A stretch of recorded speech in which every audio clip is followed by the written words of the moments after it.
अस्सलाम वालेकुम जी। Lecture number 2 start करते हैं कैफ 1 का।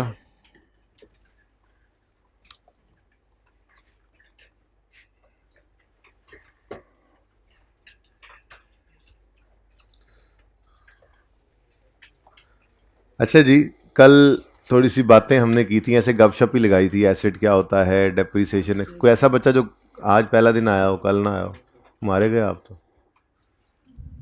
नहीं, ऐसा कुछ नहीं है। आप जितने बच्चे आज आए हैं इनमें से कोई ऐसा बच्चा तो नहीं है जिसने इंट्रो नहीं पढ़ी हुई? और फिर बच्चा था, कोई मसला नहीं। हमने बस ये कुछ बातें जो हैं वो रिवाइज़ की थी। सबसे पहले हमने, यार ये मिस मिस कर रहा है आवाज़। ये हाइब्रिड में क्यों नहीं बच्चे बैठ पा रहे हैं? क्या मसला है? जल्दी कर लें, डिस्टरबेंस ना हो प्लीज़। जी, तो आज आने वाले मोअज़्ज़ज़ मेहमानों की खिदमत में ये अर्ज़ है कि कल हमने एसिड की डेफिनेशन पढ़ ली थी, डेप्रिसिएशन क्या होती है इसको देखा था, और मेथड्स ऑफ डेप्रिसिएशन में स्ट्रेट लाइन मेथड जो है उसको हमने थोड़ा सा प्रैक्टिस किया था। ठीक है जी। और छोटी छोटी बातें हमने कुछ की थी। काइंडली आप साथ वाले किसी स्टूडेंट से बेटा आगे आ जाएं, तीसरी रो से साथ साथ हो जाएं ताकि सात सात बच्चे बैठें। ये इसके अलावा जो पिलर वाले में 6 बच्चे बैठ जाएं, बाकी सब पे 7 7 बच्चों ने बैठना है, तीसरी रो से ऑनवर्ड। और आप हज़रात जो ख़वातीनो हज़रात आज तशरीफ़ लाए हैं वो काइंडली अपने साथ वाले किसी स्टूडेंट से जिसने कल की क्लास ली हो रजिस्टर ले लीजिएगा। बाकी मैंने लेक्चर कल वाला अवेलेबल करवा दिया था यूट्यूब पे, तो आप ख़वातीनो हज़रात वो लेक्चर भी वहाँ से ले सकते हैं। काइंडली ले लीजिएगा लेक्चर। इम्पॉर्टेंट लेक्चर था, छोटी छोटी बातें थी लेकिन ये सारी बातें आगे यूज़ होती रहनी हैं। आज वाले लेक्चर में फिर मसले मसाइल होंगे जिनका कल का लेक्चर नहीं हुआ होगा। तो कितने बच्चों को पता चल गया था कि लेक्चर अपलोड हुआ है यूट्यूब पे? छुट्टी भी की थी और पता भी चल गया था। मतलब इतने बेहोश हैं हम लोग कि हमें छुट्टी भी करते हैं और फिर भी हमें टेंशन नहीं होती है कि क्या हो रहा है। क्लास का लेक्चर अपलोड करवा दिया था मैंने, ठीक है। देखूंगा अगर आज भी बच्चे थोड़े कम हुए तो शायद एक आज का दिन भी अपलोड कर दूं, बट ये 1 2 दिन ही करूंगा क्योंकि बच्चे, मैंने आपसे अर्ज़ किया ना, जैसे पैदल चले हुए हैं घरों से। गाड़ियाँ तो हैं नहीं आजकल के ज़माने में, तो वो पैदल आते आते उनको 1 दिन 2 दिन 3 दिन लग जाते हैं। तो इस वजह से वो मैं अवेलेबल करवा दूंगा यूट्यूब पे, लेकिन आज का दिन होपफुली बच्चे पूरे हो जाएंगे।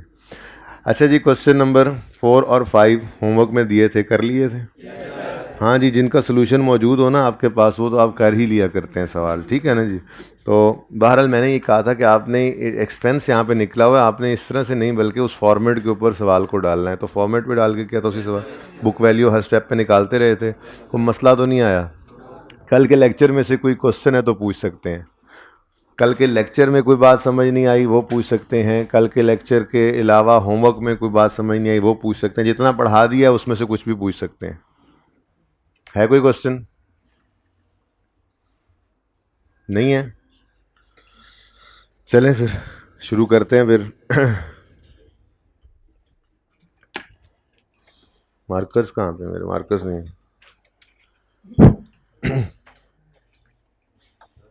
जी। ये पता नहीं मेरे हैं मार्कर्स नहीं। चलेंगे बहरहाल। अच्छा जी,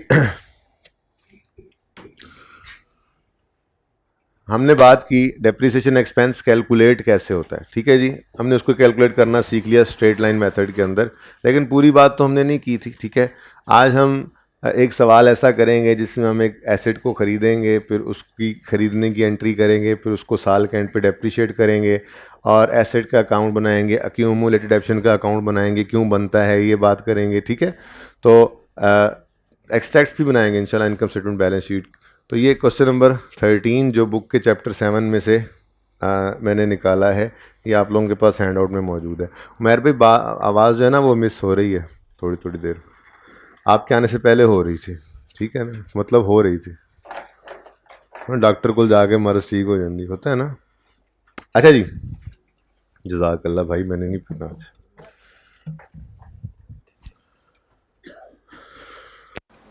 mister Babar purchase following assets. आज हम ऐसा करते हैं, आज हम अकाउंट्स भी बना लेंगे, आज हम जर्नल एंट्रीज भी, चलो पहला सवाल है मैं उसमें जर्नल एंट्रीज भी पास कर लूँगा, माना कि आपने सारा कुछ किया हुआ है, लेकिन बहरहाल हम दोबारा इसको करेंगे, ठीक है। जर्नल एंट्रीज करेंगे, अकाउंट्स बनाएंगे, डेबिट एक्सपेंस बनाएंगे, फिर इनकम स्टेटमेंट और बैलेंस शीट भी बना लेंगे इंशाल्लाह, ठीक है। बाबर ने कुछ एसेट खरीद लिए हैं जी, किस दिन पहला एसेट खरीदा है? अच्छा, रिक्वायरमेंट ज़रा पढ़िएगा, रिक्वायरमेंट में क्या है जी? Prepare asset account and accumulate, ये एक्यूमुलेशन अकाउंट का होता है, अभी थोड़ी देर में पता लग जाएगा इंशाल्लाह, ठीक है ना। तो हमने अकाउंट्स भी बनाने हैं, लेकिन इसमें नहीं लिखा हुआ मैंने जर्नल एंट्रीज करनी है, पर जर्नल एंट्रीज भी हम कर लेते हैं, ठीक है। अच्छा, अब 9 और 10 के लिए अकाउंट्स बनाने हैं। पहला एसेट 1 अप्रैल 9 को ख़रीदा जा रहा है, प्रॉबेबली इसी दिन बिजनेस शुरू हो रहा होगा। छोटे छोटे सवाल हैं, सिर्फ प्रैक्टिस क्वेश्चंस हैं, ठीक है, इसलिए इनका सर पैर कभी नहीं भी हो तो जो उस्ताद बता रहा होता है ना वही इनका सर पैर होता है, ठीक है ना। तो बहरहाल प्रॉबेबली ये एसेट अभी अभी हमने खरीदे थे, ठीक है। तो हम यहाँ पे जनरल एंट्रीज पास कर लेंगे।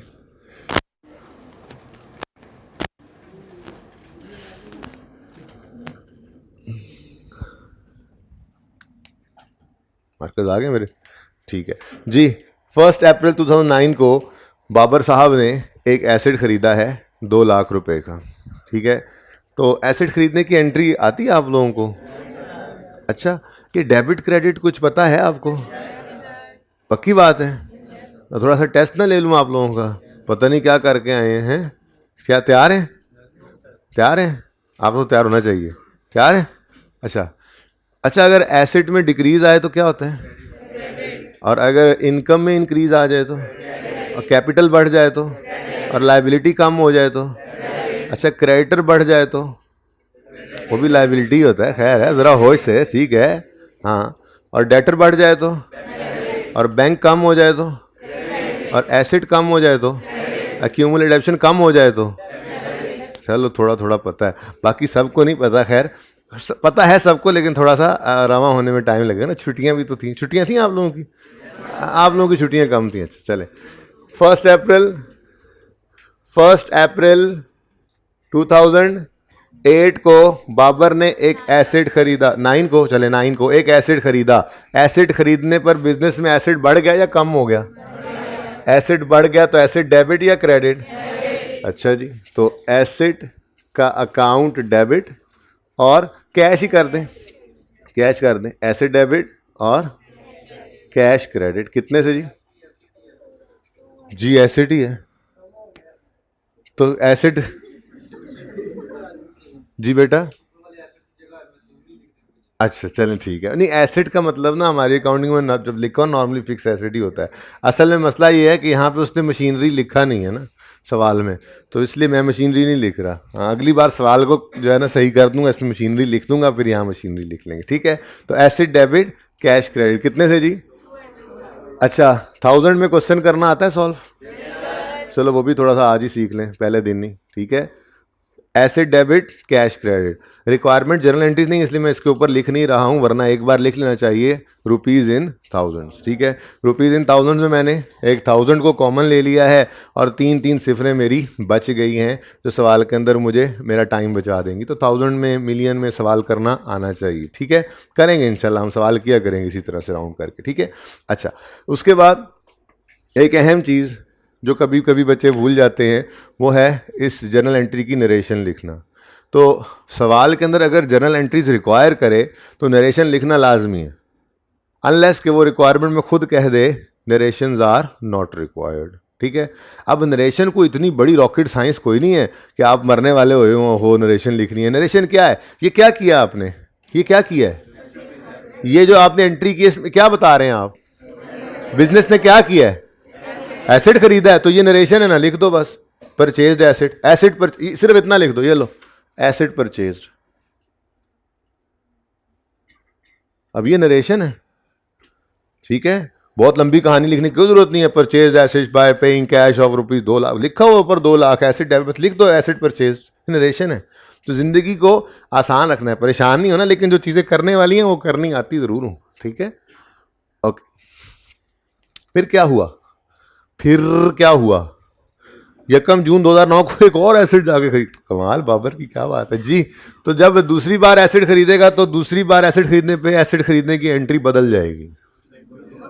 एसिड खरीदने की एंट्री तो वही रहनी है, बस डेट बदल जानी है। तो 1 जून 2009 पर बोलिएगा पास होने वाले बोल दें, एसेट डेबिट, जो बोल रहे हैं वही पास हो रहे हैं ना, पास होने वाले बोलते रहे एंट्री से, बेशक शोर ना मचाएं, आहिस्ता आहिस्ता अपने कान तक आपकी आवाज़ जरूर जानी चाहिए। पास होने वाले बच्चों को कह रहा हूँ, ये सारी इंस्ट्रक्शन ना मैं पास होने वाले बच्चों को देता हूँ, जो फेल होने वाले होते हैं वो इन बातों को नहीं मानते थे, ठीक है। तो आहिस्ता आहिस्ता एंट्री बोल दें जी। ये क्या एंट्री है? Asset debit cash credit, asset खरीदने की एंट्री 300,000। बस नरेशन अब एक बार लिख दिया, आप हर बार लिख लेंगे, ठीक है ना। कोई नई चीज़ आएगी तो मैं उसका नरेशन लिख दूंगा। ओके, परचेज्ड एसेट लाजमी है।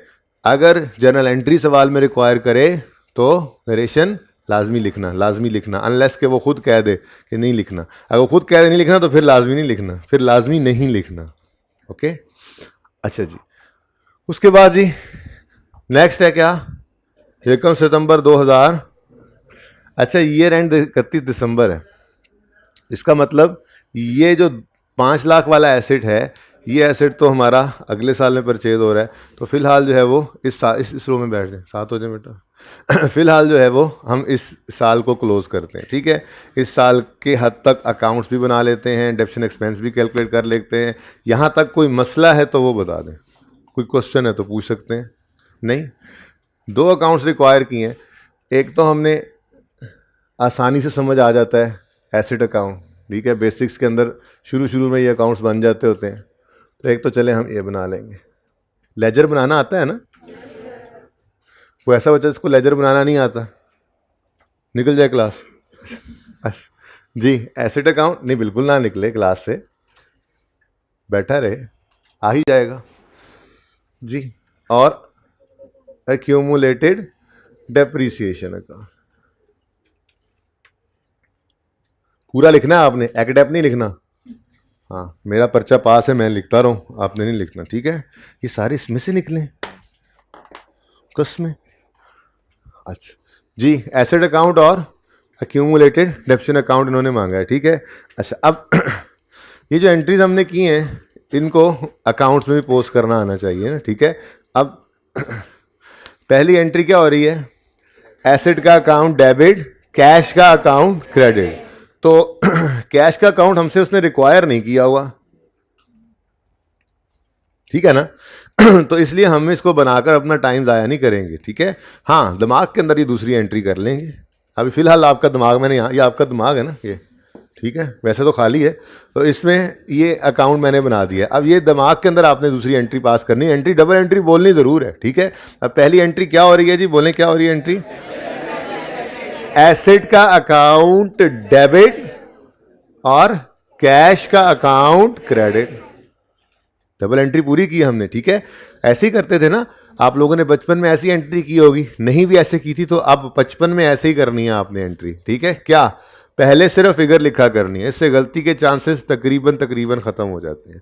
सबसे पहले आप एंट्री बोलते हो फिगर को लिखें, उसके बाद फिर चाहे डेट पहले लिखें, अंग्रेजी लिखें, वो मसला कोई नहीं है, लेकिन इसको पहले लिख लिया करें, ठीक है। एंट्री बोलते हुए मैंने ये फिगर्स यहाँ पर दोनों अकाउंट्स में लिख दी। एंट्री क्या बनी?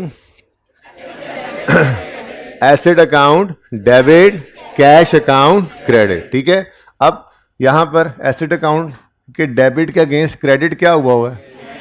तो यहां पे आपने कैश लिख दिया, ठीक है। ये तो बना ही नहीं रहा हूं मैं, अगर लिखना ही है आपने तो यहां पे एसेट लिख दें, कोई मसला नहीं, लेकिन मुझे इसको बनाने की ज़रूरत नहीं है। तो दिमाग के अंदर ये अकाउंट बना करेगा, ये आपका दिमाग है, ठीक है। इसको आपने पर्चे के ऊपर नहीं बनाना, ये रिक्वायर्ड नहीं है। तो ओके, तो asset account debit, cash account credit, ठीक है। अच्छा, डेट भी लिखवा दो भाई, 1 अप्रैल 2009, ठीक है। मिटा दूं ना ये बनाने की ज़रूरत तो नहीं है ना, समझ भी आई है। तो अब डबल एंट्री हम इसी तरह से बोला करेंगे, जो अकाउंट रिक्वायर्ड होगा सिर्फ वो बनाएंगे, लेकिन डबल एंट्री पूरी बोलेंगे। वहाँ से ही पता चल रहा है कि इस 200 वाले डेबिट एसेट के डेबिट के अगेंस्ट क्रेडिट क्या चीज़ हो रही है, यहाँ पे ही पता चल रहा है, ठीक है। उसके सामने कैश लिखा तो हुआ है, तो डबल एंट्री के अंदर दूसरा लेजर बनाने की ज़रूरत नहीं है, ठीक है। हैंडआउट तो है ना सब बच्चों के पास? कल वाला हैंडआउट हाथ खड़ा कर दें, कल वाला हैंडआउट कितने बच्चों के पास नहीं है? चलिए फिलहाल ये सवाल सामने है, अभी क्लास के बाद ये सवाल सामने है ना, ठीक है, यही मैं कर रहा हूँ। ओके, क्लास के बाद एंड पे टीए से आपने ये हैंडआउट कल वाला भी लेते हुए जाना है, आज वाला भी इंश्योर कर लीजिएगा। इन टोटल 3 सफ़े होंगे आपके पास। एक कल वाला 1 सफ़ा मैंने अलग कर लिया था, वो सोल्यूशन वाला आज के होमवर्क का ही है, वो भी ले लीजिएगा। टोटल 3 सफ़े हर बच्चे के पास होने चाहिए, ठीक है। अच्छा जी, तो एसेट डेबिट कैश क्रेडिट तक कोई मसला नहीं। नेक्स्ट क्या है, फिर वही एंट्री है, तो बोले एंट्री। पास होने वाले एंट्री बोलते हैं खान साहब, पास होने वाले एंट्री बोलते हैं, मुंह में कुंगनियां डाल के नहीं बैठते हैं। बोलो एंट्री। एसेट डेबिट कितने से, 300 से। Asset account debit, cash account credit. यहां पे कैश लिख लो, यकम जून 2009। भाई हाइब्रिड वालों आवाज ठीक है, हाइब्रिड 2 वालों, हाइब्रिड 2 वालों की थोड़ी रोशनी मेरी तरफ कम आ रही है, मैं छुप ना जाए। कोने पे कोई ना बिठाना, 60 वाले कोने पे, नज़र नहीं आ रहा सही। अच्छा जी, यहाँ तक को मसला नहीं, मसला चले। अब अगली कहानी शुरू करते हैं, जो शुरू कल कर दी थी। ये एसेट हमने ख़रीदे तो इस्तेमाल भी किया होगा, ठीक है ना। इस्तेमाल किया है इस साल में। इस एसेट को 1 अप्रैल से 31 दिसंबर तक इस्तेमाल किया। कितने महीने बनते हैं, 9 महीने। इस एसेट को 1 जून से 31 दिसंबर तक इस्तेमाल किया, कितने, 7 महीने। तो ये 9 महीने और 7 महीने दोनों इस्तेमाल हुए। इस्तेमाल हुए तो इन्होंने बिजनेस के अंदर अर्निंग करने में कंट्रीब्यूट किया। इसका मतलब इनकी कुछ कॉस्ट इस साल में एक्सपेंस आउट हो सकती है। अच्छा, आसान वाली बात, इस साल में ये एसेट्स इस्तेमाल हुए, 9 महीने और 7 महीने इस्तेमाल हुए। इस्तेमाल होने से इन्होंने वियर एंड टियर की वजह से वैल्यू लूज़ की। अगर वैल्यू लूज़ की तो डेप्रिसिएशन होनी चाहिए। ये दोनों बातें ही हैं, ठीक है ना। आसान वाली बात क्या है, एसेट की वैल्यू में कमी डिडक्शन। मुश्किल वाली बात क्या है, मुश्किल वाली बात क्या है, एसेट की कॉस्ट को एलोकेट करना उसकी यूजफुल लाइफ पे, क्योंकि उसने अर्निंग्स करने में कंट्रीब्यूट किया है बिजनेस को। तो उधर अर्निंग्स लेनी है तो फिर इस कॉस्ट को भी एक्सपेंस आउट करना है, ठीक है ना। बहरहाल हम एक वर्किंग किया करेंगे डेप्रीसिएशन एक्सपेंस की कैलकुलेशन की। तो डेप्रीसिएशन एक्सपेंस,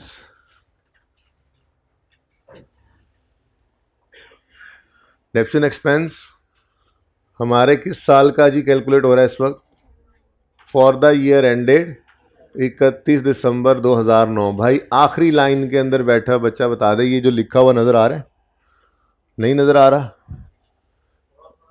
थोड़ा थोड़ा आ रहा है। हाइब्रिड वालों से इसलिए नहीं पूछता बच्चों, क्योंकि हाइब्रिड वालों के एंड वाले बच्चे को भी नज़र आ रहा होता है, अल्लाह की कुदरत है, वो कैमरा होता है ना, उसमें प्रोजेक्टर होता है, उनको अच्छा नज़र आता है। उन सारे उधर ना टुर जाना, उधर जगह नहीं हैगी, ठीक है जी। तो वर्किंग वन किसने लिखना है, कहो आपने, कहो आपने तो कुछ करना ही नहीं है। तो डेप्रीसिएशन एक्सपेंस। बेटी ये कहता है बच्चे आज कम थे, मैंने कहा 2 दिन में पूरे हो जाएंगे। कहता है बच्चे इस दफ़ा स्टार्ट में ज़्यादा आ गए। मैं कहा स्टार्ट में ही तो ज़्यादा आते हैं, 1 हफ्ते बाद फिर पिछली एक लाइन गायब होती है, 2 हफ्ते बाद 2 को लाइनें गायब होती हैं, तीसरे हफ्ते सर्दियाँ शुरू, जब सही सर्दियाँ आ जाएंगी फिर बिस्तर से निकलेगा कौन, ठीक है ना।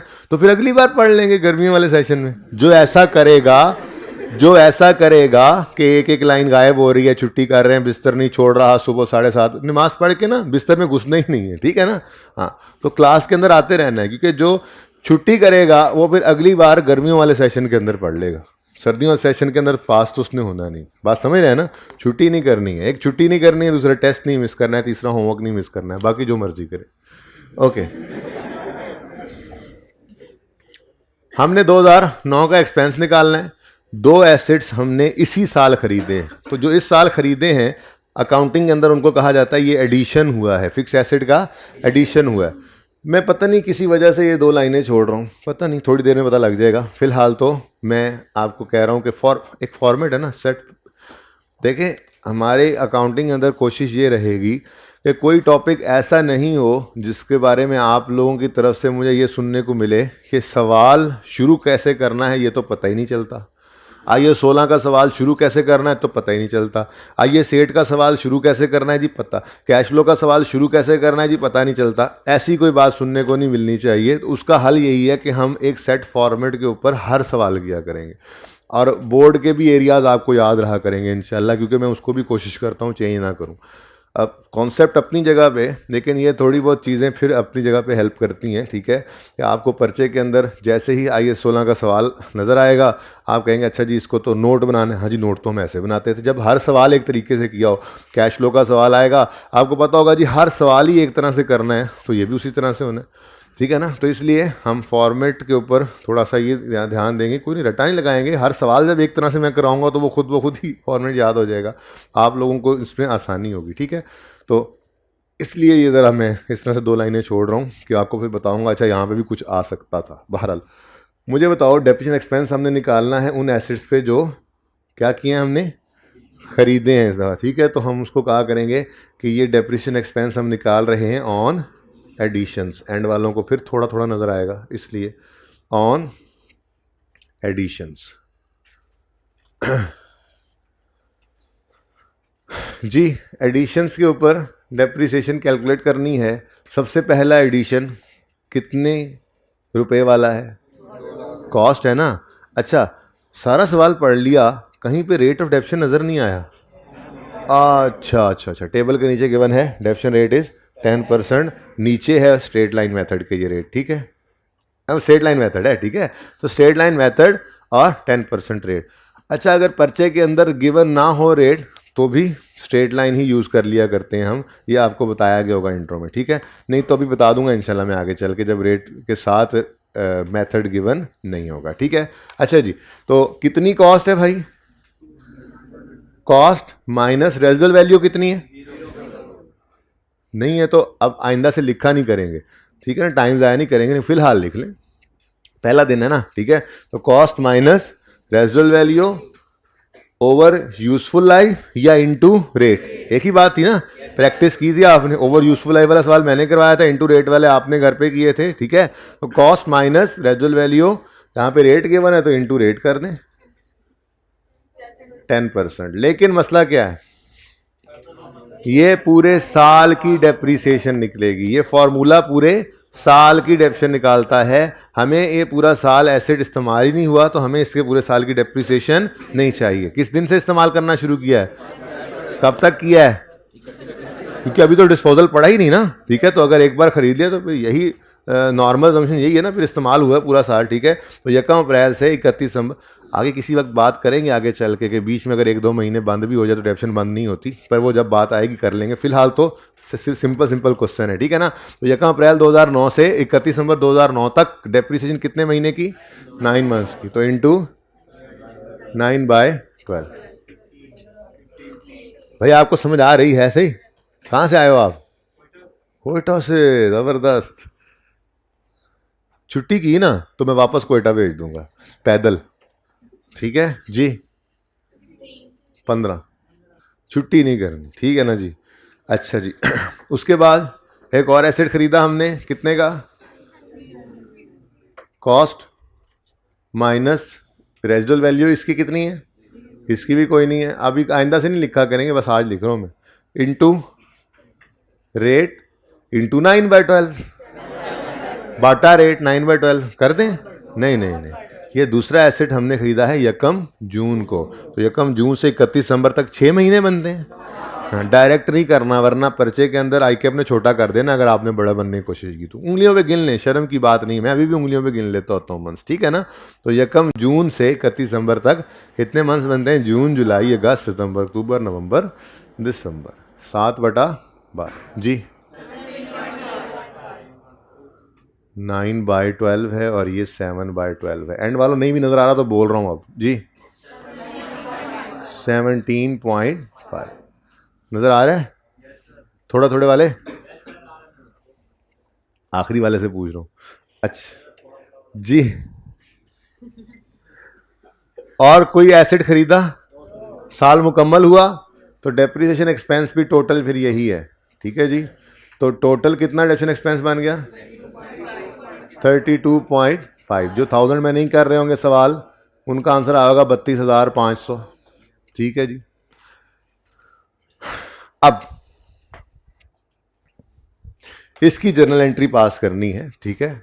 तो ज़रा सीख लें, आप ज़रा ध्यान से ज़रा सुन लें एक दफ़ा, ठीक है। डेप्रिसिएशन क्या है? एक्सपेंस है, एसेट की वैल्यू में कमी हो गई, ठीक है। ये हमने कल बड़ी तफसील से बात की थी। ये कॉस्ट है, उसमें से जितनी कॉस्ट जो है वो इस साल में हेल्प कर गई और कंट्रीब्यूशन में रेवेन्यू के उतनी आप एक्सपेंस आउट कर दो। डेप्रिसिएशन इज़ एन एक्सपेंस, ठीक है। तो जब एसेट एक साल या कुछ अरसा इस्तेमाल हो गया तो इतना डेप्रीशिएट हो गए एसेट, इतना मतलब इतनी वैल्यू लूज कर गए तो इतना एक्सपेंस बढ़ गया ना। तो ये डेप्रिसिएशन एक्सपेंस बढ़ रहा है। एक्सपेंस का बढ़ना तो क्रेडिट होता है ना, एक्सपेंस का बढ़ना क्रेडिट होता है ना। ये इतनी आवाज़ पहली बार ही आनी चाहिए थी, क्योंकि ये तो ऐसा मैंने जब वो जुमला बोल दिया था कि वहाँ से एंड से बच्चे को उछल के कहना, ओ सर क्या कह रहे हैं, एक्सपेंस क्रेडिट नहीं जी। तो डेप्रिसिएशन एक्सपेंस बढ़ने पर क्या होगा? अच्छा, अब डेप्रिसिएशन एक्सपेंस तो डेबिट हो गया, पूरा लिखना है आपने, डेप एक्स पर नहीं लिखना, ओके। डेप्रिसिएशन एक्सपेंस क्या हो गया? डेबिट। कितने से? 32,000 या 5 से, ठीक है। अच्छा, अब ये डेप्रिसिएशन एक्सपेंस क्या है? ये एसेट की वैल्यू में कमी है कि नहीं है? एसेट की वैल्यू में कमी, एसेट बढ़े तो क्या होता है? डेबिट, और कम हो तो क्या होता है? अभी नोट नहीं करना प्लीज, ठीक है। तो एसेट की वैल्यू में कमी का मतलब एसेट अकाउंट को क्या कर दो? क्रेडिट।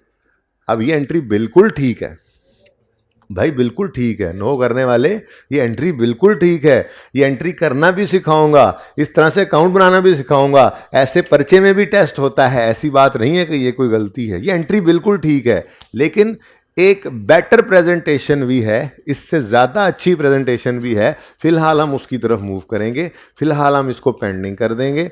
हम उस एंट्री से सारा काम कर लेंगे, फिर आज से कोई 6, 7, 8 लेक्चर्स के बाद जाकर मैं आप लोगों को ये वाली एंट्री भी करना सिखाऊंगा और इससे अकाउंट बनाना भी सिखाऊंगा। ये एंट्री बिल्कुल ठीक है, इस एंट्री में कोई गलती नहीं है। ये बात समझ आ रही है? एंट्री समझ, ज़्यादा लॉजिकल है, ज़्यादा आसान है, ये काम ज़्यादा आसान है। हम पहले मुश्किल वाला सीख लेंगे, ठीक है। तो क्या है जी? डेप्रिसिएशन की एंट्री है, मैंने लिखी, depreciation expense debit asset credit, इसमें कोई गलती नहीं है। लेकिन फिलहाल हम इस एंट्री को नहीं करेंगे,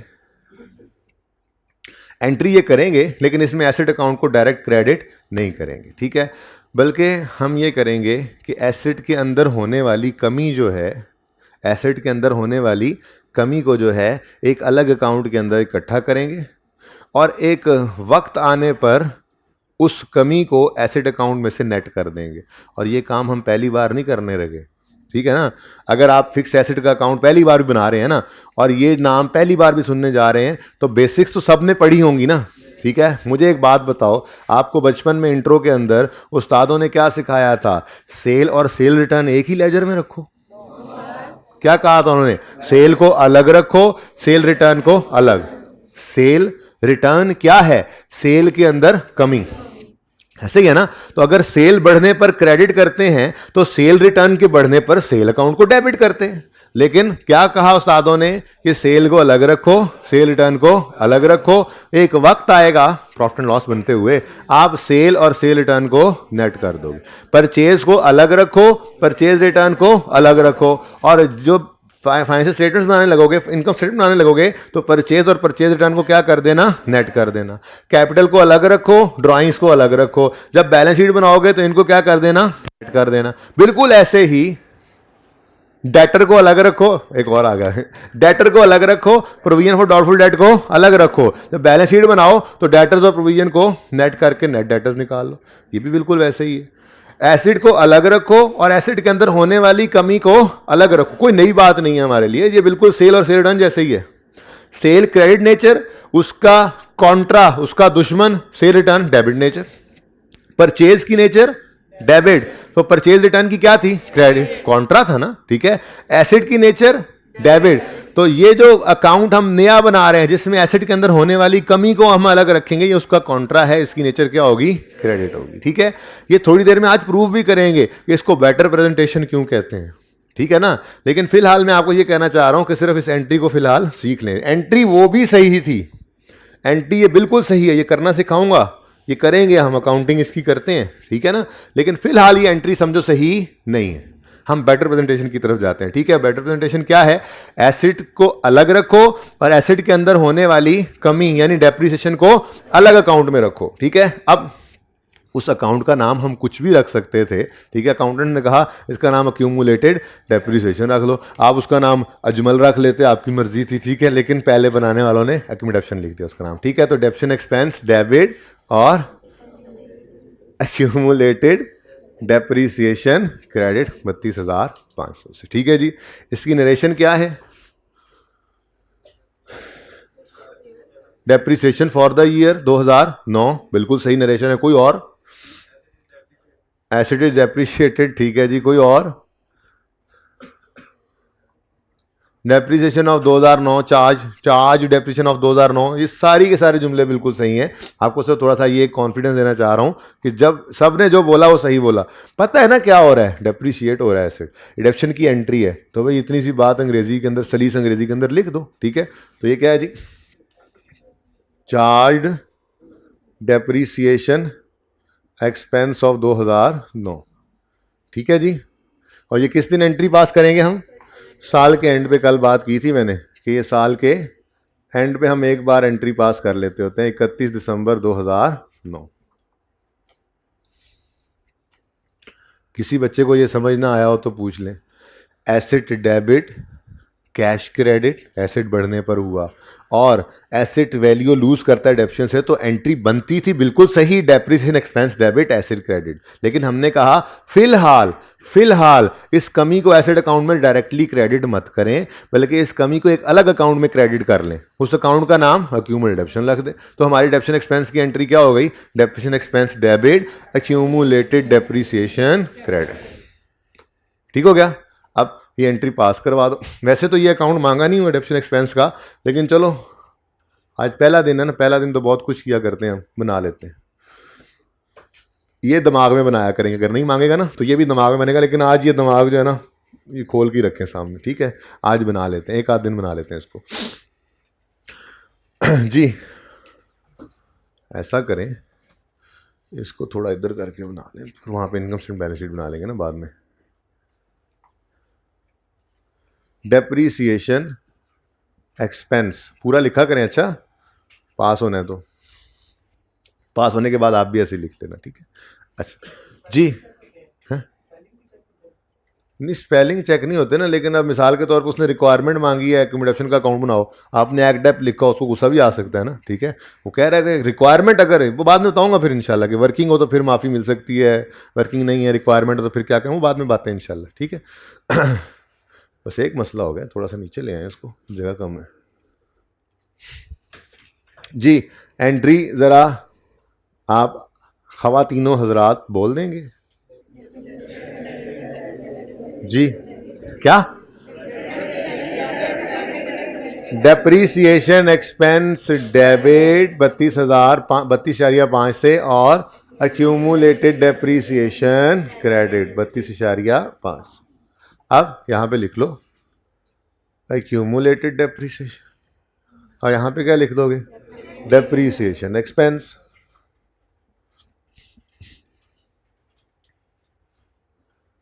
ज़्यादा नहीं पढ़ाऊंगा मैं आज, एक सवाल ये करवाऊंगा, शायद एक आधा इस तरह और करवा दूं, और ऐसे ही सवाल होमवर्क में दूंगा, क्योंकि ये वो बुनियाद है जिसके ऊपर सारी बिल्डिंग खड़ी होनी है, ठीक है ना। और जिन्होंने मतलब ज़्यादा तो नहीं पढ़ाता मैं, कल भी ज़्यादा नहीं पढ़ाया, आपके सामने ही है, थोड़ी बहुत गपशप, चार तो चीज़ें लिखी हुई थी, ऐसे ही है ना। ज़्यादा पढ़ा था बोलो? ज़्यादा हमने पढ़ने ही नहीं है, रोज़ थोड़ा थोड़ा पढ़ेंगे, ठीक है। पर लेकिन रोज़ पढ़ेंगे, रोज़ इंशाल्लाह जी। डेट बता दें। 17 वाले भाई 9 है, 31 दिसंबर 2009 है। 17 वाला पता नहीं कितने बैठा है मुंडिया, ठहरो मैं ज़ियारत करना चाहूँगा। कौन था? अच्छा 31/12 बता रहे थे, ठीक है। ले जी, इसके साथ भी डेट लिख दें, और एक साल हमारा हो गया ख़त्म।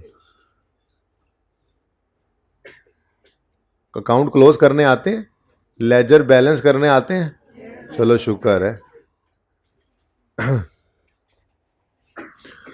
यहाँ पे चलो आज पहला दिन है, ये भी देखो ना, आज पहला दिन क्या कुछ करवा रहे हैं आप मुझसे। पहला दिन डायरेक्ट ही जाने दूं? आज नहीं जाने दूंगा मैं डायरेक्ट में। 500 और 500 जी। क्लोजिंग डेबिट साइड हैवियर है, क्लोजिंग बैलेंस है तो डेबिट बैलेंस, लेकिन लेजर को बैलेंस करने के लिए लिखना किस तरफ पड़ेगा? क्रेडिट साइड पे, ठीक है। तो क्रेडिट साइड पे लिखा हुआ बैलेंस कभी भी क्रेडिट बैलेंस नहीं होता, क्लोजिंग वाला, क्लोजिंग वाला। ओपनिंग की बात नहीं कर रहा, ओपनिंग तो वैसे ही है, ठीक है ना। क्लोजिंग बैलेंस जो है वो क्रेडिट साइड पे लिखा हुआ कभी भी क्रेडिट नहीं होगा। वो क्रेडिट साइड पर लिखा हुआ क्यों है? क्योंकि डेबिट साइड हैवियर थी, डेबिट का बैलेंस था, वो बैलेंस करने के लिए क्रेडिट साइड पे लिखा, ठीक है। तो 31 दिसंबर, भाई मैं अपनी तसल्ली के लिए ना ये बातें मैंने बोलनी है। आपको तंगी हो, बोरियत हो, तो मैं कुछ नहीं कर सकता, गुजारा करें जी। कितना? 500। ये तो 32,500 ही टोटल है दोनों साइड्स।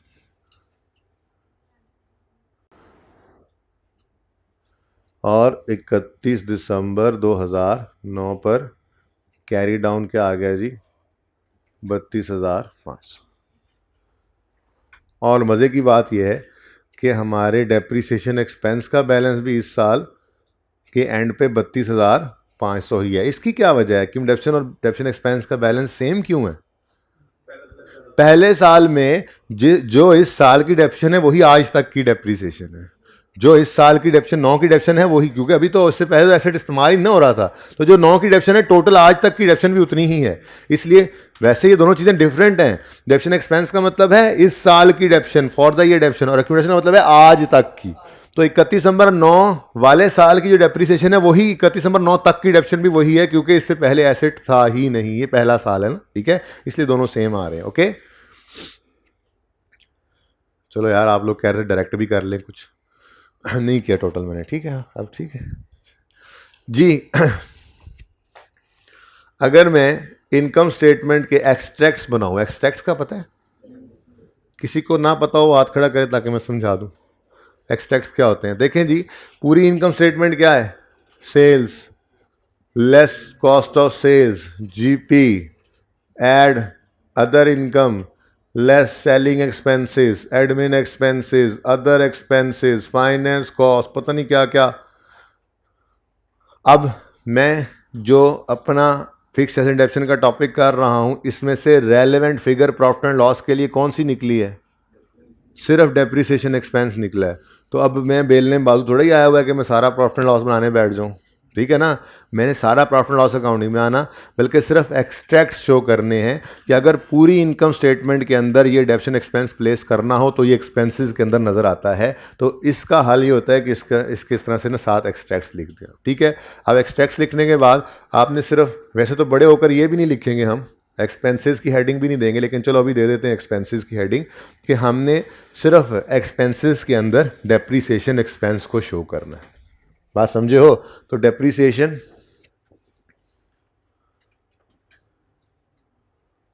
डेप्रिसिएशन एक्सपेंस जो है वो 2000, ये इनकम स्टेटमेंट नहीं बनानी इस तरफ, ठीक है। 2009 के लिए कितना है जी? 32,500, 32.5, ठीक है। एक मिनट, इसको नेगेटिव साइन लगा लो, आपकी मर्जी है। इसको नेगेटिव साइन ना लगाओ तो एक्सपेंस लिखा होना भी काफ़ी है, आपकी मर्जी है, ठीक है। इससे कोई फ़र्क नहीं पड़ता जी। क्वेश्चन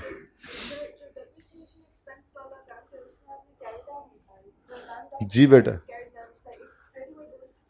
बेटा ऐसा होता है, असल में ये जो लेजर्स के कैरी डाउन है, ये यहाँ से निकल कर ट्रायल में जाते हैं। इस कैरी डाउन का मतलब ये है, ये कैरी डाउन टू ट्रायल है, ठीक है।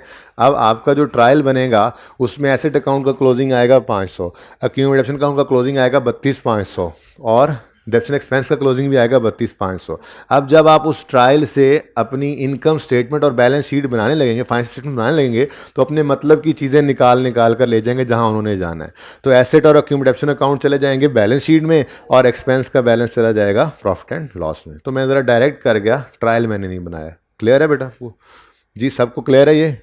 ठीक है। ये क्वेश्चन बिल्कुल रेलेवेंट क्वेश्चन था और अच्छा क्वेश्चन था। ये बच्चों को कन्फ्यूजन हो सकता है, क्योंकि बच्चे डिफरेंट जगह से पढ़ के आते हैं, ठीक है ना।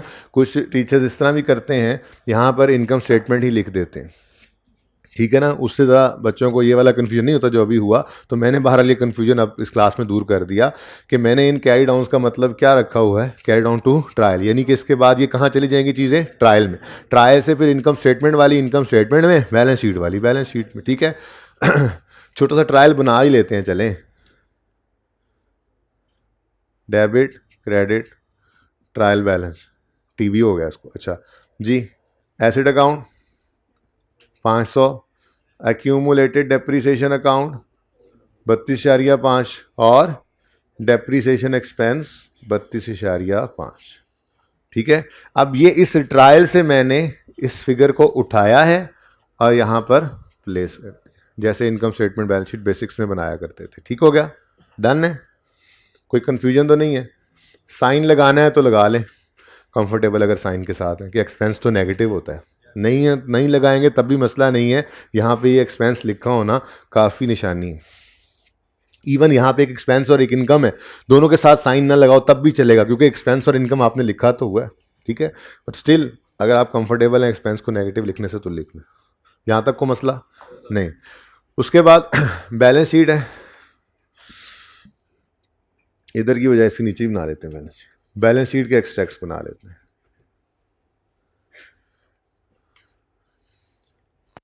अब बैलेंस शीट के एक्सट्रैक्ट्स का मतलब भी यही है कि पूरी बैलेंस शीट नहीं बना रहे हम, opening capital plus profit less drawing closing capital, फिर लायबिलिटी में नॉन करंट, फिर करंट, फिर एसेट में नॉन करंट, फिर करंट, फिर ऐसे थोड़ा ही है। सारा कुछ तो अवेलेबल ही नहीं है, हम सिर्फ रेलेवेंट पोर्शन प्रेजेंट कर रहे हैं यहाँ पे। रेलेवेंट पोर्शन हमारे इस टॉपिक से क्या चीज़ है निकल कर आ रही बैलेंस शीट के अंदर? एसेट्स, वो जो नॉन करंट एसेट्स हैं, पहले ही बता दिया था। ठीक है ना, जो 1 साल से ज़्यादा ज़िंदगी वाले हैं नॉन करंट एसेट्स कहलाते हैं। तो हमने बैलेंस शीट के अंदर नॉन करंट एसेट्स में लिखा एसेट। अब एसेट का नाम नहीं है तो एसेट ही लिख दिया भाई, जमाई ले ले तू हैं, मशीनरी जी 500। अब तुम जमाइयाँ ले रहे हो, इतनी तुम मशीनरी होते तो तुम जमाई लेते हैं जी। लेस करेंगे इसमें से, हाँ ये देखो मैंने कहा था कि अकाउंट्स को अलग अलग रखो और फिर बैलेंस शीट बनाते हुए एसेट और एक्यूमुलेशन अकाउंट को नेट कर दो। तो ये एसेट का क्लोजिंग यहाँ से देखो, वो लेजर में से निकल कर आ गया ये ट्रायल में, ये ट्रायल से क्लोजिंग निकल कर, असल में ट्रायल इधर बन गया, बैलेंस शीट इधर माजरा। ठीक है ना, वो बाद में चूंकि वजूद में आया ना एकदम से बच्चे के सवाल की वजह से। तो ये 500 का एसेट क्लोजिंग ट्रायल में आया और ये क्लोजिंग क्या, एसेट कहाँ जाता है? बैलेंस शीट में। यहाँ ट्रायल से उठा के बैलेंस शीट में लिखते थे ना, ये उठा के बैलेंस शीट में मैंने लिख दिया। फिर एक्यूमुलेटेड ऑप्शन का बैलेंस, वही देखो क्लोजिंग बैलेंस क्रेडिट बैलेंस है, क्रेडिट बैलेंस है जो डेबिट साइड पे लिखा हुआ, तो ट्रायल बैलेंस में क्रेडिट साइड पे आ गया। अब ये बैलेंस यहाँ से उठ के कहाँ जा रहा है? देखो एसेट का कॉन्ट्रा है, तो जहाँ एसेट ने जाना है इसने भी वहीं पे जाना है, जहाँ एसेट ने जाना है इसने भी वहीं पे जाना है। तो 32.5 लेकिन नेगेटिव नेट कर दिया हमने। और किताबों के अंदर हमारा एसेट जो है वो बुक वैल्यू पर नज़र आएगा। कितनी बुक वैल्यू? ऐसे नहीं बनाया करेंगे हम इंशाल्लाह, हम तो ये सारा काम ना वर्किंग में करके लाया करेंगे और बैलेंस शीट के फेस से बुक वैल्यू ही शो करेंगे। लेकिन फिलहाल पहला दिन है ना अभी, तो सिर्फ ये देख लें इनकम स्टेटमेंट में क्या जाता है, बैलेंस शीट में क्या जाता है, एसेट क्या है, एक्यूमुलेशन क्या है। ठीक है जी, 460 ये नज़र आ रहा है एंड वालों? मुझे लग रहा है नहीं नज़र आ रहा। 467.5 गुजारा हो जाएगा। अब यहाँ तक को मसला, कोई क्वेश्चन है तो पूछ सकते हैं, नहीं तो देख लें, अभी नोट ना करें, नोट एक ही बार कर लीजिएगा। यहाँ तक कोई क्वेश्चन है तो पूछ लें, देख लें एक बार तसल्ली से। ये क्या है, ये क्या है, ये क्या है? What is this? This is book value.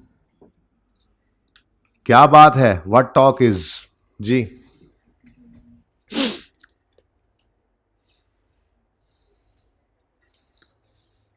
कोई क्वेश्चन नहीं है, चलें आगे। चलें फिर, अगले साल के अंदर क्या हो रहा है? आपको कहना चाहिए था सर ये एडिशन तो बात की बात है, आपको इधर आना ही नहीं चाहिए था। सबसे पहला काम तो क्या करना चाहिए था?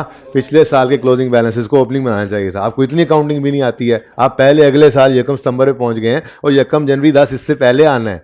तो सबसे पहला काम अगले साल में क्या करना है? क्लोजिंग बैलेंसेस को ओपनिंग बनाना है। तो यकम जनवरी 2010 पर ब्रॉड डाउन, ये CDBD का पता है ना? अच्छा चलो ठीक है, मैं क्या केड़ा पता है ना पता है। और ये क्योंकि क्रेडिट साइड पे पड़ा हुआ है, ये सॉरी क्रेडिट बैलेंस है, पड़ा डेबिट साइड पे है ना, तो जब ओपन करेंगे तो ओपनिंग के अंदर फिर ये नॉर्मल हो जाते हैं ना, ठीक है। तो क्रेडिट बैलेंस है यकम जनवरी 10 पे ब्रॉड डाउन 32,500, और ये कैरी डाउन यकम जनवरी 10 पे ये कैरी डाउन ब्रॉड डाउन 32,500। कुछ खुदा का खौफ करो, ये क्या करवा दिया आप लोगों ने, एक्सपेंस का ओपनिंग बनवा दिया आप लोगों ने। ओ कोई जो होश में हो, सोए हुए हो, किधर हो, कहां हो, ये कितनी उंगलियां हैं, ये कितनी उंगलियां हैं, ये 4 उंगलियां, 5वां अंगूठा है, कह रहा हूं होश में नहीं हो तुम लोग।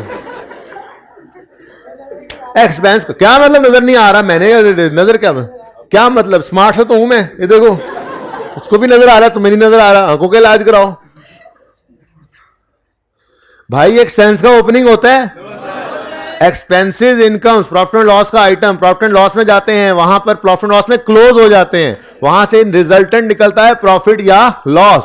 वो प्रॉफिट या लॉस भी जो है वो प्रॉफिट एंड लॉस अकाउंट से निकल जाता है और कैपिटल में जाके क्लोज हो जाता है। प्रॉफिट एंड लॉस अपना वजूद खो देता है, जो उसका नेट रिजल्टेंट होता है वो बैलेंस शीट में जाके कैपिटल में ऐड हो जाता है या लेस हो जाता है, लॉस हो तो, ठीक है। तो अगले साल इनकम्स और एक्सपेंसेस का कोई ओपनिंग बैलेंस नहीं होता, अल्लाह माफ करे। नहीं कह रहे थे आप लोग सोए हुए थे, ख्वाब खरगोश के मजे गफलत में डूबे हुए थे। इनकम्स एक्सपेंसेस का ओपनिंग नहीं होता, नहीं होता, नहीं होता। तुम अभी सोच रहे हो, नहीं तुम सोच रहे हो कि ये है, मैंने कहा मास्क लगा के सोच रहे हो। हाँ जी, किसी को कोई कंफ्यूजन है इस बात में तो पूछ लें प्लीज। हाइब्रिड वालों कोई कॉन्फ्यूजन है तो, किसी के कान फ्यूज हुए हैं तो पूछ लें। ये बात समझ आई है, सबको समझ आई है। हाइब्रिड में आखिरी लाइन वाला बच्चा हाथ खड़ा कर दे, समझ आ गई है। हाँ, एक को कहा था, 3-4 ने खड़ा कर दिया, चलें कोई बात नहीं जी, क्लियर है। चले, ओपनिंग नहीं आएगा, चलो जी ओपनिंग आ गए। जिधर बैलेंस शीट के आइटम्स ओपनिंग बनते हैं, क्लोजिंग, ठीक है, इनकम स्टेटमेंट के नहीं बनते। अब क्या हुआ भाई, बाबर को नहीं करा रहा है, एक एसेट और खरीद लाया। बाबर फॉर्म में आ रहा है ऐसा ऐसा है, ठीक। तो बड़ा वैसे मैच नहीं जीते यार हम लोग परसों हैं, खीर ही नहीं होगी है। चलो आपस की बात है, मैं सो गया था। अच्छा मैं कह रहने दो यार, टाइम ज़ाया करना है, सवेरे पढ़ाना भी जी। यकम सितंबर 2010 को बाबर क्या कर रहा है, एक और एसेट खरीद के ले आया है। तो एसेट खरीदने की एंट्री आज भी वही, इंग्लिश आज भी जी। अब यहां पर आप लिख सकते हैं, ये एंट्रीज हैं फॉर द ईयर एंडेड 31 दिसंबर 2009, नहीं 9, और ये फॉर द ईयर एंडेड 31 दिसंबर 2010। ठीक हो गया जी। तो इस साल में सबसे पहले तो हम ओपनिंग बैलेंसेस की एंट्री करेंगे, ओपनिंग की एंट्री करेंगे भाई। ओपनिंग की कोई एंट्री नहीं होती, क्लोजिंग की कोई एंट्री नहीं होती। ओपनिंग क्या है, पिछले साल का क्लोजिंग, और क्लोजिंग जो बनता है वो बैलेंसिंग है, हम जो है वो बैलेंसिंग फिगर निकालते हैं। ओपनिंग क्लोजिंग की कोई जनरल एंट्री नहीं होती। मते करो, ठीक है ना, करोगे जी। तो उसके बाद सबसे पहला काम यकम सितंबर 2010 को इस एसेट से रिलेटेड क्या हुआ, इस एसेट से रिलेटेड ये एक्टिविटी हुई है कि एक और एसेट भाई साहब खरीद लाए हैं 5 लाख का। तो यकम सितंबर 2010 पे एसेट खरीदने की एंट्री क्या होगी, एसेट डेबिट कैश क्रेडिट। भाई को इस पे एतराज़ भी है, आपको पता है, एक भाई को हमारे कैश के ऊपर और एसेट के ऊपर मशीनरी कह रहे थे कर दो, और वो सही कह रहे थे, असूली तौर पे सही कह रहे थे वो, लेकिन मैंने ऐसे ज़रा मजाक में बात याद करा दी आपको। असल में मैंने ये बताना था कि सवाल के अंदर जो लफ्ज़ लिखा हो पर्चे में हमने वो इस्तेमाल करना है। एसेट लिखे तो एसेट, व्हीकल लिखे तो व्हीकल, मशीनरी लिखे तो मशीनरी, ठीक है, ओके। बिल्डिंग लिखे तो बिल्डिंग जी। Asset debit cash credit. चलो अब बहुत से इजाफी काम हम कर रहे हैं इस सवाल में। रिक्वायरमेंट तो सिर्फ ये 2 अकाउंट्स थे, ये अकाउंट भी इजाफी बना लिया हमने, ये एक्सट्रैक्ट्स भी इजाफी बना रहे हैं, ये एंट्रीज भी इजाफी कर रहे हैं ना। आज पहला दिन है, पहले दिन बहुत कुछ हम एक्स्ट्रा कर लिया करते हैं, ठीक है। अच्छा जी, ये एंट्री पोस्ट करवा दें जी। एसेट का अकाउंट डेबिट, दिमाग के अंदर कैश का अकाउंट क्रेडिट। एंट्री पूरी हो गई, यहाँ पे कैश लिख लें और यहाँ पे 1 सितंबर 2010 लिख ले। बस एक एसेट और खरीदा। अब ये ट्रायल मिटा रहा हूं अब मैं, ठीक है, इसकी अब मुझे कोई ज़रूरत नहीं, इसे समझाने के लिए आपको बना दिया। यानी अगर वो इनकम स्टेटमेंट बैलेंस शीट के एक्सट्रैक्ट्स मांग ले तो हम ट्रायल बनाकर उधर नहीं जाएंगे, डायरेक्ट चले जाएंगे ना। ट्रायल तो दिमाग में बन रहा होगा हमारे कि ट्रायल एसेट अकाउंट में जाए, asset account trial asset account में गया, एसेट अकाउंट ट्रायल में गया, एक्यूमुलेशन अकाउंट ट्रायल में गया, एक्सपेंस ट्रायल में गए, वहाँ से निकल के तो वो डायरेक्ट कर लेंगे। दिमाग के अंदर ये ट्रायल बन रहा होता है हमारे, ठीक है ना। हमारा दिमाग जो है ना, बस बहुत कुछ दिमाग के अंदर चल रहा होता है। अच्छा जी, अब अगले साल डेप्शन एक्सपेंस निकालना है। ये डेप्शन एक्सपेंस मैंने निकाला था फॉर द ईयर एंडेड 31 दिसंबर 2009 के लिए, ठीक है जी। और अब 31 दिसंबर 2010 के लिए डेप्शन एक्सपेंस निकालना है, ठीक है जी। तो कितने एडिशंस हुए हैं इस दफ़ा? एक ही एडिशन है। ठहर जाओ भैन जी, तुसी आ जाओ जी। कितना है एडिशन? रेजिडुअल वैल्यू कितनी है? तो cost minus residual value into rate, कितना जी? 10%। अब ये खरीदा है यकम सितंबर को, सितंबर, अक्टूबर, नवंबर, दिसंबर, 3 नहीं, इसीलिए कहा था उंगलियों पे गिन लो, ठीक है ना, ये टार्जन नहीं बनना जी। 6 7 हो नहीं सकता, 6 6 6 6 है ना जी। अच्छा ओके जी। अब ये करके आप आगे जाने ही लगे थे कि आपको कहीं से रोने की आवाज़ें आई। आपने गौर से देखा तो ये ओपनिंग एसेट्स रो रहे थे।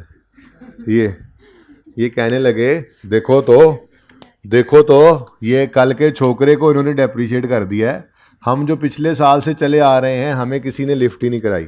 तो सिर्फ आज के सवाल में ऐसा किया है, आइंदा नहीं ऐसा करेंगे। सबसे पहले इन्हीं को डेप्रिशिएट किया करेंगे, ठीक है। ये जो ओपनिंग में एसेट्स पड़े हैं जो पिछले साल हमने ख़रीदे थे, इस साल तो ये पूरा साल इस्तेमाल हुए हैं भाई। तो सबसे पहला हक तो इन्हीं का बनता है। तो ये जो जगह मैंने छोड़ी थी यहाँ पर, ये लिखने के लिए छोड़ी थी कि यहाँ पर हम लिया करेंगे ऑन ओपनिंग एसेट्स, ठीक है जी। लेकिन चूंकि ओपनिंग एसेट्स थे नहीं, पिछले साल के शुरू में हमारे पास ओपनिंग में कोई एसेट्स नहीं पड़े थे। बाबर ने इसी साल पहला एसेट खरीदा था 9 में, तो इसलिए ओपनिंग कुछ नहीं था, तो डेप्रिसिएशन भी नहीं आई थी। लेकिन जब 2010 में आए हैं तो फिर पिछले साल वाले एसेट्स हमारे पास मौजूद हैं। तो फिर सबसे पहले हमने क्या करना है, ऑन ओपनिंग एसेट्स हमने ये डेप्रिसिएशन कैलकुलेट करना। अब आई विश कि मैंने सवाल कल यहाँ पे एक सॉल्व किया तो शुक्र है। मुझे ये बताइए, अगर स्ट्रेट लाइन मेथड हो तो अगले साल में जाकर भी डेप्रिसिएशन के लिए क्या चीज़ यूज़ कर रहे हैं? कॉस्ट। देखो ना, पहले साल में तो थी ही कॉस्ट। अभी दूसरा मेथड हमने पढ़ा नहीं, कल इंशाल्लाह पढ़ेंगे, ठीक है ना, जिसके अंदर हम रिड्यूसिंग बैलेंस मेथड में कुछ और करेंगे। फिलहाल तो स्ट्रेट लाइन मेथड के अंदर हम क्या करते थे, हर साल रेट को कॉस्ट पे लगाते थे या लाइफ डिवाइड करते थे कॉस्ट से। तो स्ट्रेट लाइन मेथड के अंदर जौन सा मर्जी साल हो एसिड की ज़िंदगी का, स्ट्रेट लाइन मेथड के अंदर एसिड की ज़िंदगी का जौन सा मर्जी साल हो, डेप्रिसिएशन एक्सपेंस कैलकुलेट करने के लिए यूज़ करते हैं हम कॉस्ट, ठीक है, सही है। तो इसका मतलब मैं अगर यहाँ पे फॉर्मूला अंग्रेज़ी में लिखना चाहूँ तो फॉर्मूला बनेगा कि हमने ओपनिंग, भाई एंड वालों ज़रा देख लो, या ब्लू है तो बिल्कुल ही नज़र नहीं आएगा आपको। ओपनिंग, इसको थोड़ा सा ऐसे ओपी लिख कर ना बड़ा लिख दो, ओपनिंग कॉस्ट ऐसे कर लेते हैं, ऑफ ऑल एसेट्स आपने ले लेनी है, ठीक है। जो जितने एसेट पिछले साल में हमारे पास पड़े थे वो इस साल के शुरू में ओपनिंग में है ना। जो पिछले साल हमारे पास एसेट आ गए थे वो इस साल हमारे पास ओपनिंग में पड़े हैं। तो उन सारे एसेट्स की ओपनिंग कॉस्ट को पकड़ोगे और उस पर क्या लगा दोगे, रेट ऑफ डेप्रिसिएशन।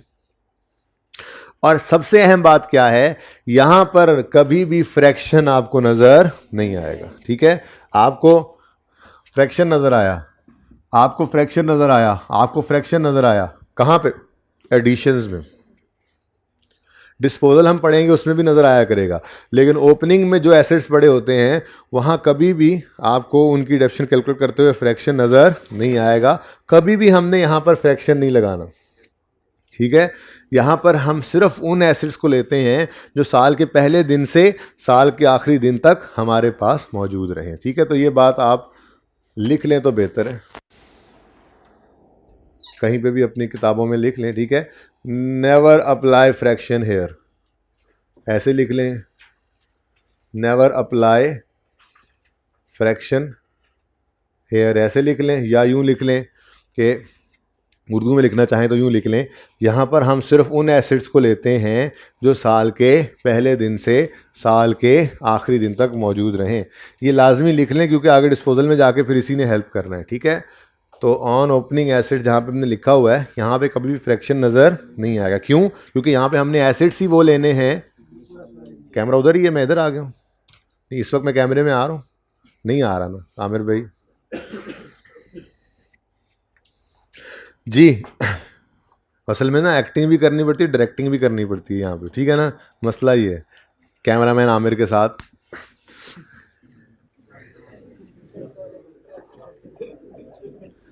तो मैं क्या कह रहा था, नहीं उससे काम दी गाल ना याद रखना। हाँ, क्या कह रहा था मैं? हाँ, मैं ये कह रहा था, ये लिख लो यहाँ पर कि यहाँ पर हमने कभी भी फ्रैक्शन अप्लाई नहीं करना। उसकी वजह क्या है? हम यहाँ पे एसेट्स लेते ही सिर्फ वो हैं जो सारा साल यानी साल के पहले दिन से साल के आखिरी दिन तक हमारे पास मौजूद रहें। तभी तो जो इस साल एडिशन हुआ वो इधर नज़र नहीं आ रहा, अलग पड़ा है। और तभी तो इंशाल्लाह जब डिस्पोजल शुरू होगा तो जो इस साल डिस्पोजल हो रहा होगा वो अलग नज़र आएगा, वो इसमें हम नहीं जाने देंगे, ठीक है। इंशाल्लाह वो वक्त आने पर करेंगे। फिलहाल उसूल तो लिख लो, ठीक है। तो never apply fraction here, okay, क्योंकि हमने यहाँ पे सिर्फ वो एसेट्स लेने हैं जो साल के पहले दिन से साल के आखिरी दिन तक हमारे पास मौजूद रहें, ओके। लो भैया, कितने हैं ओपनिंग एसेट्स? जाएंगे सवाल से ढूंढेंगे? सवाल से ढूंढने की ज़रूरत नहीं है भाई, सवाल से ढूंढने की ज़रूरत नहीं है। हमारा एसेट अकाउंट हमें बता रहा है हमारे पास इस साल के शुरू में कितने एसेट्स ओपनिंग पड़े हैं। तो ओपनिंग कॉस्ट, एसेट अकाउंट में कॉस्ट पड़ी है या बुक वैल्यू पड़ी है? बड़ी अहम बात की मैंने आज, ठीक है। ये भी आगे जाके बहुत काम है, छोटी छोटी बातें होती हैं, काम आती हैं आगे बड़े बड़े सवालों में जाकर। एसेट अकाउंट में अगर हमने एसेट के अंदर होने वाली कमी को नहीं क्रेडिट किया, उसको अलग रख लिया, तो एसेट अकाउंट तो हमेशा कॉस्ट ही शो करता रहेगा, उसमें से डेप्शन तो माइनस हुई ही नहीं है, वो बुक वैल्यू पे तो नहीं नजर आएगा। लेकिन जिस दिन हमने ये वाली एंट्री करनी है ना, ये वाली एसेट अकाउंट क्रेडिट वाली, उस दिन एसेट अकाउंट को वजूद ही नहीं रहेगा और उस दिन asset account book value show करेगा। ये आने वाले वक्त में देखेंगे इंशाल्लाह, फिर वहां पे बात रिवाइज करेंगे। फिलहाल वापस आए।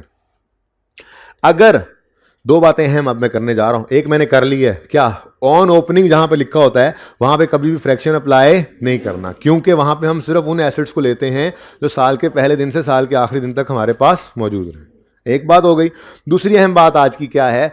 अगर अक्यूमुलेटेड डेप्शन का अकाउंट अलग नजर आ रहा हो तो पक्की बात है एसेट का अकाउंट कॉस्ट पे बन रहा है, ये पक्की बात है। अगर अक्यूमुलेशन अकाउंट अलग नजर आ रहा है तो मतलब हमने डेप्शन की एंट्री क्या की है? डेप्शन expense debit accumulated depreciation credit. तो जब एसेट अकाउंट क्रेडिट हुआ ही नहीं एसेट के अंदर होने वाली कमी से, डेप्शन एक्सपेंस एसेट अकाउंट में आया ही नहीं, तो एसेट अकाउंट बुक वैल्यू नहीं शो करेगा, वो कॉस्ट शो करेगा। हाँ, एसेट, सब इधर तवज्जो करें, एसेट अकाउंट कॉस्ट शो करेगा, सब इधर तवज्जो करें प्लीज प्लीज प्लीज, सब बोर्ड पे देख रहे हैं। एसेट अकाउंट कॉस्ट शो करेगा, asset account book value show नहीं कर रहा। हाँ, बैलेंस शीट बनाते हुए हमने कॉस्ट लेस एक्यूमुलेशन करके बुक वैल्यू बैलेंस शीट में शो कर दी, ठीक है। तो फिर दूसरी अहम बात आज की क्या हो गई? अगर अक्यूमुलेटेड डेप्रिसिएशन अकाउंट नजर आ रहा हो अलग, अगर अक्यूमुलेटेड डेप्शन अकाउंट नजर आ रहा हो अलग, तो फिर एसेट अकाउंट बन रहा होता है एट कॉस्ट, ठीक है जी। पक्की बात है, इसमें कोई शक तो नहीं है, किसी को शक तो नहीं है कोई? अच्छा, बात कहाँ से कहाँ निकल गई। मैं ये कह रहा था कि आपको ओपनिंग कॉस्ट चाहिए तो आपने अब सवाल में नहीं जाना, बल्कि आप अपने अकाउंट के पास आए। ये एसेट अकाउंट कॉस्ट से बन रहा है ना, ओपनिंग डेट पे जो ब्रॉड डाउन बैलेंस पड़ा है वो क्या है? Opening cost of all assets. जितने आज इस साल के शुरू में एसेट्स हैं उन सब की ओपनिंग कॉस्ट ये पड़ी हुई है 500। तो फिर सवाल से अलग अलग एसेट को ढूंढने की ज़रूरत नहीं है। तो opening cost of all assets कितनी है जी? 500, ठीक हो गया जी। और इसके ऊपर क्या लगाएंगे, 10% रेट। और कितने महीने का फ्रैक्शन बना यहाँ पे, यहाँ पे फ्रैक्शन नहीं लगवाया आप लोगों ने, 4/12 जी, पूरा साल नहीं था यहाँ पे, 4/12 था, वो मैंने कहा भूल गया था उस वक्त मैं, फिगर तो सही लिखवाई हुई है ना। अच्छा चले जी, तो यहाँ पे कभी भी फ्रैक्शन अप्लाई नहीं करना जी, बोले 50 और टोटल 66.6। अब ये 66.67 क्या है, depreciation expense for the year ended 31 दिसंबर 10। अब depreciation expense for the year ended 31 दिसंबर 10 की जर्नल एंट्री जरा फरमा दीजिए, क्या होगी, डेप्रीसिएशन एक्सपेंस डेबिट और एक्यूमुलेटेड डेप्रीसिएशन क्रेडिट, कितने से,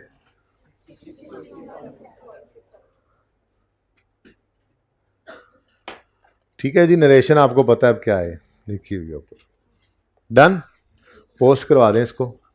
डेप्रीसिएशन एक्सपेंस डेबिट 66.67, ठीक है, एक्यूमुलेटेड डेप्रीसिएशन क्रेडिट 66.6।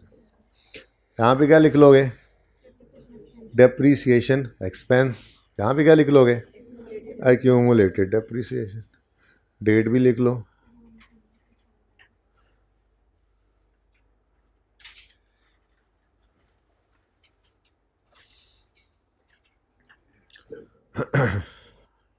अब सवाल खत्म हो गया है, अकाउंट्स को क्लोज करते हैं।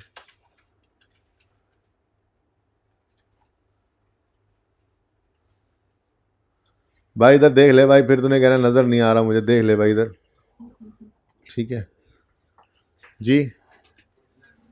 1000 क्रेडिट साइड पे बैलेंस कम है, यानी डेबिट साइड हैवियर है, तो 31 दिसंबर 2010 पर कैरी डाउन आ गया 1000,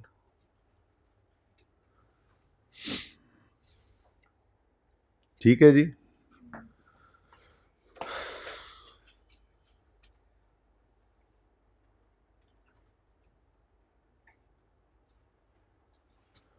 टोटल बताएंगे जी, हैवियर एक ही साइड है, 99.17।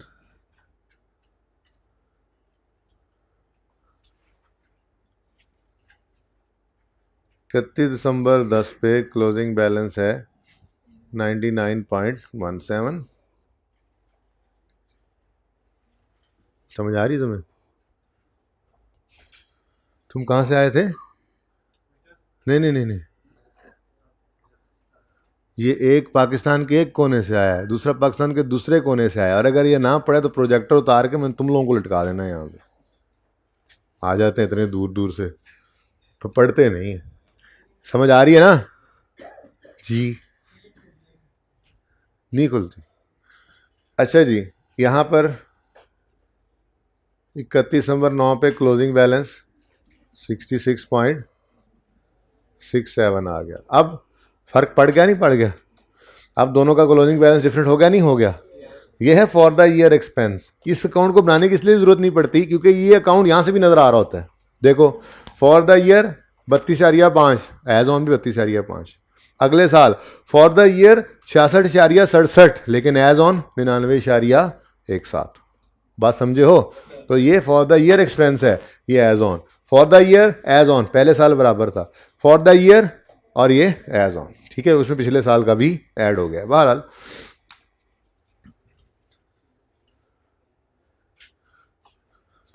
10 जो है वो मैनू 10 के 10 इत्थे क्यों है, क्या मतलब, ये 10 पहले क्यों लिखा हुआ है। IS1 की प्रेजेंटेशन रिक्वायरमेंट है कि आप मोस्ट रिसेंट को पहले लिखा करें और जो पिछला साल कंपैरेटिव ईयर होता है वो बाद में लिखा करें। बहरहाल अगर खुदा ना खास्ता किसी ने 10 यहाँ पे लिख दिया है, जगह नहीं बचाई है, ठीक है, तो कोई बात नहीं है, वो आइंदा से ख्याल रख ले, कोई इतना बड़ा जुर्म भी नहीं है, उम्मीद है नंबर मिल जाएंगे। लेकिन ये सही तरीका है, तरीका ये सही है, ठीक है। 2010 पहले, फिर 2009, फिर 2008, ठीक है, ओके, IS1 हमारा जो स्टैंडर्ड है जो प्रेजेंटेशन की बात करता है इनकम स्टेटमेंट बैलेंस शीट की, वो हमसे ये रिक्वायर करता है। जी depreciation expense for the year कितने हैं? 66.67। एसेट का क्लोजिंग, अब ये ट्रायल में जा रही हैं चीज़ें बच्चों, ठीक है ना। हाँ, ट्रायल में एसेट का क्लोजिंग कितना गया होगा? 1000, वहाँ से बैलेंस शीट के अंदर आ गया 1000, ठीक है जी। और अक्यूमुलेटेड डेप्शन का क्लोजिंग कितना है जी? 99 पॉइंट, तो 99.17 और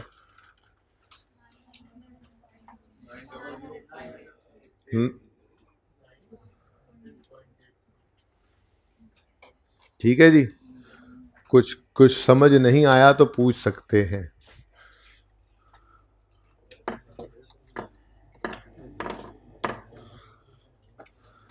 जी बोले बेटा।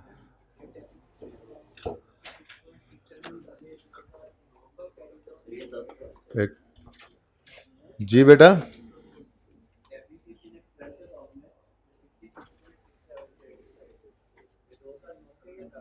10 का है। मैं अगर पता नहीं कोई सवाल है, ऐसी छोटी मोटी गलतियां खुद ही उठ के आके सही कर दिया करो। इतना कॉन्फिडेंस होना चाहिए आप लोगों के अंदर। आके यहाँ पे मैं देख रहा हूँ बोर्ड पे 9 मिनट आके 10 लिख रहा है बच्चा, क्या हुआ सर? ये आपने गलत लिख दिया था। ऐसे होना चाहिए आपको। हाँ, आप उड़ के जा सकते हैं यहाँ से, उठ के तो नहीं जा सकते।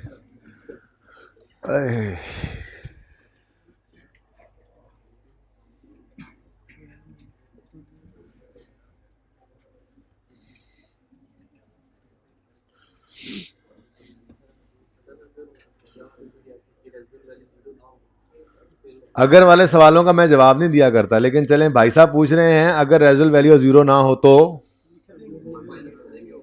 नहीं, फिर माइनस नहीं करेंगे। फॉर्मूला मैंने गलत लिखवाया था कल। जाहिर है स्ट्रेट लाइन मेथड है, रेजल वैल्यू होगी तो कॉस्ट माइनस, भाई पीछे मुड़ के मत देखो यार, मेरा उसका मजाक है, अपना मेरा बच्चा है, ठीक है, खबरदार। ऐसे ज़रा उसको याद रह जाएगा ना, थोड़ा शुगर लगा लूंगा तो। जी भाई रेजल वैल्यू, ये बड़ा अहम सवाल है। इंशाल्लाह एक टेस्ट में सवाल आएगा, तब तक आप ये बात भूल चुके होंगे, तो ये भाई की बरकत से अब आपको याद रहेगी। क्या? अगर स्ट्रेट लाइन मेथड हो और रेजल वैल्यू हो तो जहां जहां, असल में ना भाई साहब पता है क्या कहना चाह रहे हैं, ये जो आपने ऊपर लिखा है 5 लाख, इसमें से -0 नहीं किया, यहां पे भी करना है। जहां जहां कॉस्ट नजर आनी है वहां वहां आपने रेजल वैल्यू को माइनस करना है, अगर मेथड हो स्ट्रेट लाइन, ठीक है, याद रहेगा। चल इसको दुआ भी दे देना। तो ये देखो 500 -0 क्या है? Cost minus resale value. ये यहां भी होनी थी। अगर रेजल वैल्यू हो तो भाई आपको थोड़ी देर पहले यही तो दिखा रहा था, ये देखो जोन सा मर्जी साल हो रेजल वैल्यू माइनस करनी होती है। तो चाहे ओपनिंग पर डेप्शन निकालोगे, चाहे एडिशन के वक्त निकालोगे, चाहे डिस्पोजल के वक्त निकालोगे, अगर मेथड स्ट्रेट लाइन है और खुदा ना खास्ता सवाल में रेजल वैल्यू भी गिवन है तो वो आपको जगह जगह माइनस करना पड़ेगी, ठीक है। फिलहाल ज़रूरत नहीं थी, फिलहाल रेजल वैल्यू नहीं थी ना, तो मैंने ये कहा था कि आज लिख रहा हूँ, आइंदा लिखूंगा ही नहीं। अगर रेजल वैल्यू सवाल में नहीं होगी तो मैं लिखना छोड़ दूंगा।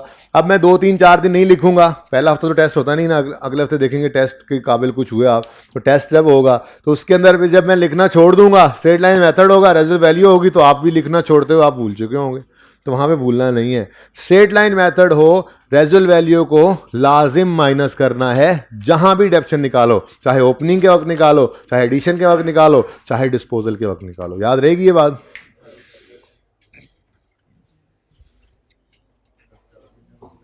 क्या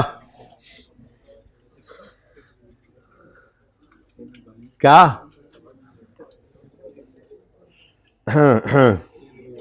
अच्छा जी, इधर देखें आप, आमर भाई,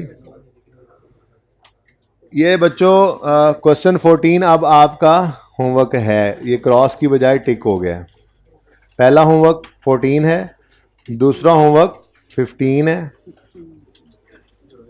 और तीसरा होमवर्क 16 है, और इन सब के सॉल्यूशंस भी मौजूद हैं, ठीक है। अच्छा ज़बानी के बच्चे चुप कर जा, आज वाला हैंड आउट ओपन करें।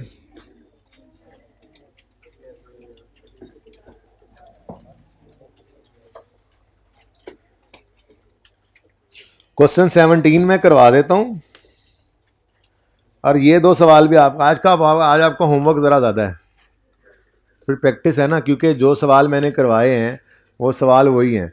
बस सवाल शुरू नॉर्मली कहाँ से होंगे, ये 2010 से जहाँ से हमारा सवाल शुरू हुआ है। यानी इधर देखो, जैसे आपका होमवर्क में सवाल है, सवाल नंबर, खैर जो यार तरोड़ा पै गया तो तुसी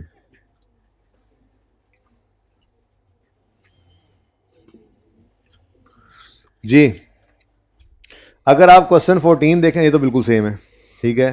स्टार्टेड बिजनेस 9, तो इसी तरह से पहले साल 9 में कुछ भी नहीं है, ओपनिंग 0 होगा, फिर 10 में एसिड खरीदे, फिर 11 में खरीदे, जस्ट प्रैक्टिस है, सेम बाबर जैसा सवाल है। 15 के अंदर स्टार्टेड बिजनेस यकम जनवरी 10 से शुरू हो रहा है, ओपनिंग 0 से काम चला। 16 के अंदर बिल्कुल सेम, यानी ये तीनों सवालों के अंदर बिल्कुल बाबर वाली अप्रोच होगी, ठीक है। लेकिन जब हम आज वाले लेक्चर नोट्स में आते हैं, तो आज वाले लेक्चर नोट्स का जो सवाल मैं फ़िलहाल तो नहीं करवाऊंगा शायद, वो ये सवाल है, लेकिन एक चीज़ मैं पढ़ाना चाह रहा हूँ। वो क्या है? Mister Ehsan has provided you the following information as on यकम जनवरी 12, या यूँ भी लिखा हो सकता है पर्चे में, following balances are appearing in the books of Ehsan as on यकम जनवरी 12, और ये एसेट और अक्यूमुलेशन का ओपनिंग बैलेंस गिवन है। यानी ये सवाल जो है, ये सवाल कहाँ से शुरू हो रहा है? ये सवाल यहाँ से शुरू हो रहा है, यूँ समझ लो। यानी कि ये सवाल अगर होता तो ये यकम जनवरी 10 के ऊपर वो बताता ओपनिंग बैलेंस ऑफ एसेट है 500 और ओपनिंग बैलेंस ऑफ अक्यूमुलेशन है 32,500, 32,000 ये 5, ठीक है ना। तो आप यहाँ से ये ओपनिंग यकम जनवरी 10 पे ब्रॉड डाउन लिख कर यहाँ से आगे सवाल शुरू करते। तो ये एहसान वाला सवाल जो मैं आपको होमवर्क में दे रहा हूँ, ये सबसे अच्छा सवाल इसलिए है, ये मैंने कल खुद करवाना है। ये इसकी अच्छाई ये नहीं है कि मैंने इसको कल खुद करवाना है, बल्कि इसकी अच्छाई ये है कि इसका सलूशन मौजूद नहीं है, तो ये आप लोग नकल नहीं कर सकेंगे, इसलिए ये सबसे अहम होमवर्क है। पहले 3 तो आसान से सवाल थे, ये भी इंशाल्लाह आसान ही साबित होगा, लेकिन मुझे इसकी खुशी ये है कि इसका होमवर्क नहीं है, सलूशन नहीं है, और इसको मैंने खुद सॉल्व करवाना है। कल आपको मैं खुद क्लास में आकर सबसे पहले ये सवाल सॉल्व करूँगा, ओके। बाकी ये दो तो आपके साथ होमवर्क मौजूद, सोल्यूशन मौजूद है इस होमवर्क का। तो आपके आज टोटल 6 सवाल हैं, 5 सवाल हैं होमवर्क के अंदर, ठीक है, ओके। 5 सवाल हैं होमवर्क में, हर सवाल के ऊपर पता है कितना टाइम लगाना है। और भाई साहब देख लो, मेरी बात गौर से सुन लो, कि अब आप कैफ के अंदर आ गए हो, ये नहीं करना आपने कि टेक तकिए 3-4 पीछे लगा के, चाय का कप रख के, एक साइड में मोबाइल रख के दूसरी साइड पे सवाल करें होमवर्क का। इससे आदत पड़ जाएगी आपको स्लो स्लो करने की। एक एंट्री की, मैसेज देखा, दूसरी एंट्री की, चुस्की चाय की ले ली, ऐसे नहीं काम चलेगा। मैच नहीं देखना बिल्कुल साथ। होमवर्क के लिए डेडिकेटेड, क्या मसला है, होमवर्क के लिए डेडिकेटेड टाइम हो और उसके अंदर आपने पूरे ध्यान से सवालों को करना है। हर सवाल देख भी लेता हूं मैं। 2 साल का अकाउंट बनाना है 18 में, 1 साल का अकाउंट बनाना है 19 में। आप 18 वाले सवाल के साथ लिखें, चूंकि आपका पहले 1-2 दिन है, तो आपको इतनी गुंजाइश मैं दे देता हूं कि आप इसको एहसान वाले सवाल को 10 मिनट में करें। क्यों, क्या है, नहीं कर सकते? कोशिश करें, चलें 10 मिनट लिखें इसके साथ। और ये जो आसिफ वाला सवाल है, इसका चूंकि एक ही सवाल है, इसके साथ 8 मिनट लिखें। और जो पिछले सवाल हैं 3 सवाल, हर एक सवाल आपने 12-12 मिनट में कर लेना है, ठीक है। टाइमर लगाना है, स्टॉप वॉच लगानी है, इससे ज़्यादा टाइम, पहले 1-2 सवालों में ज़्यादा टाइम लगेगा, उसके बाद इंशाल्लाह रवां हो जाएंगे आप, ठीक है। अच्छा जी, अब आखिरी छोटी सी बात ज़रा करके फिर छुट्टी देता हूँ आप लोगों को। नहीं, अपना नया फॉर्मेट बनाना, इसी फॉर्मेट से करना है, फजूल सवाल मत क्या करो पहले भाई की तरह। जब एक मैंने फॉर्मेट बनाया है, सुने, अच्छा मैं समझ गया, सवाल क्लियर किया करो ना यार। भाई साहब, बच्चे नहीं गुस्सा करते मेरे साथ, मैं तो मजाक कर रहा था। भाई सुन लें, भाई भी सुन लें, बाजियाँ भी सुन लें, प्लीज़ सारे चुप कर जाया करें। जब बोला कर क्लास के अंदर मैं कहूँ चुप करें, तो सब स्टूडेंट सब उसी में आते हैं, फीमेल स्टूडेंट्स उसी में आती हैं। भाई साहब ये पूछ रहे हैं कि घर पे डेप्शन एक्सपेंस का लेजर बनाएं, आपके दिल में आ रही है बनाना? ज़रूरत महसूस करें तो बना लें, मेरी तरफ से रिक्वायर्ड नहीं है, क्योंकि सवालों के अंदर रिक्वायर्ड नहीं है। ओके, फिलहाल दूसरी बात, एक और बात भी जेन में, हाँ, दूसरा सवाल आपका ही होना चाहिए, बैलेंस शीट और इनकम स्टेटमेंट के एक्सट्रैक्ट्स बनाना चाह रहे हैं? अच्छा, जो नहीं बनाना चाह रहे वो भी बनाएं, ठीक है।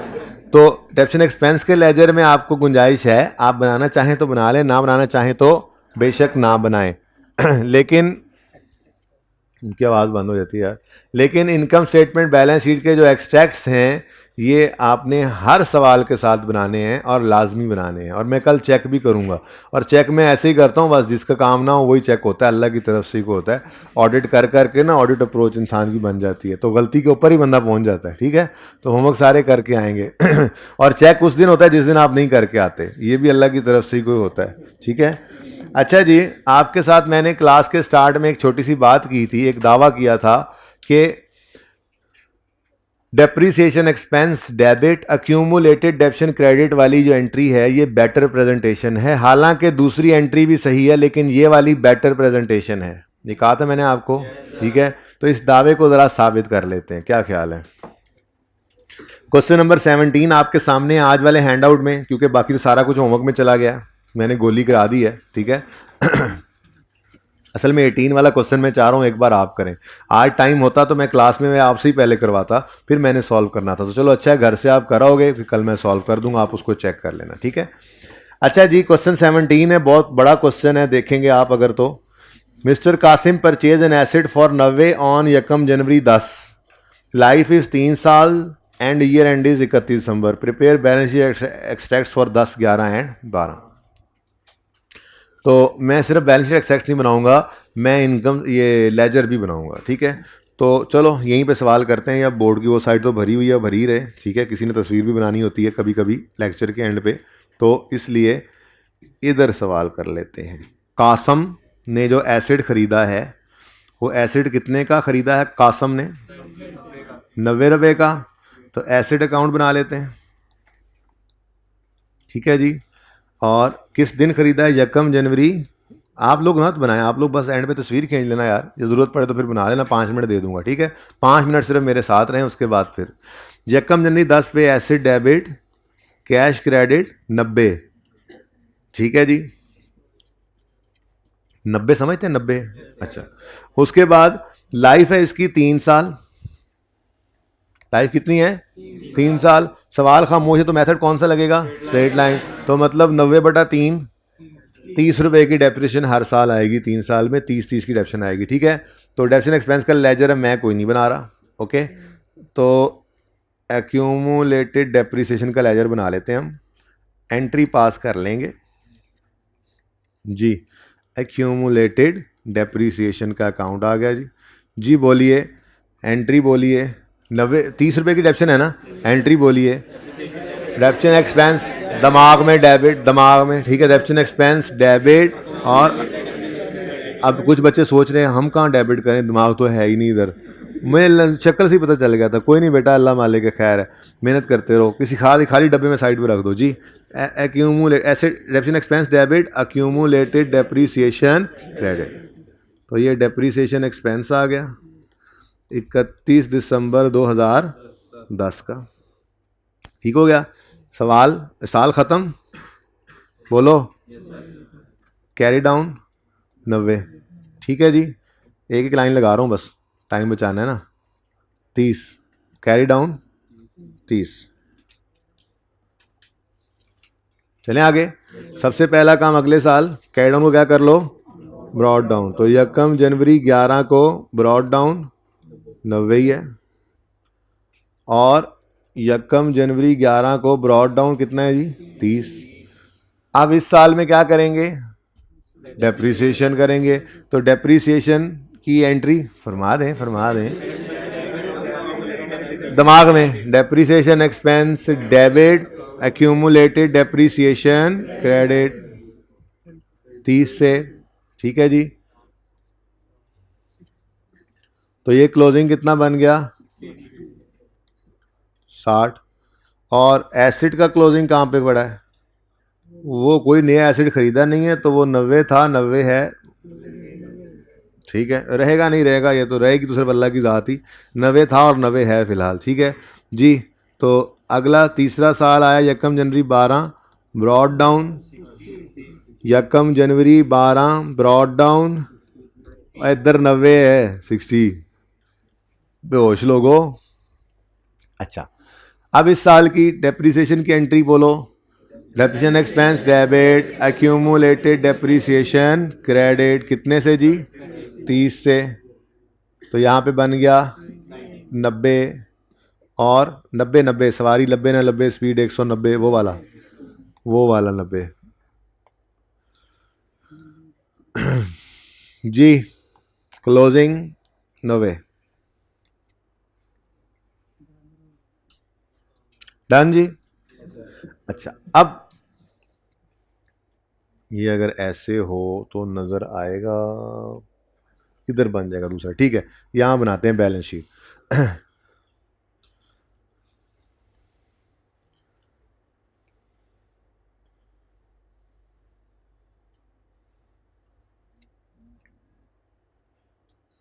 जी, बैलेंस शीट के एक्सट्रैक्ट्स बना रहा हूं मैं सिर्फ।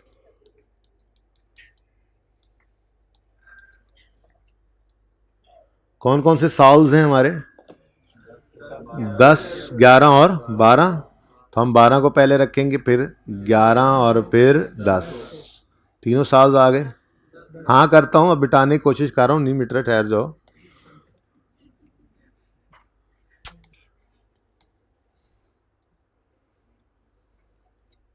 जी, नॉन करंट एसेट्स में हमारा एक एसेट आ रहा है जिसकी कॉस्ट है 90, 90 और 90, और जिसकी एक्यूमुलेटेड डेप्रिसिएशन है 30, 60 और 90।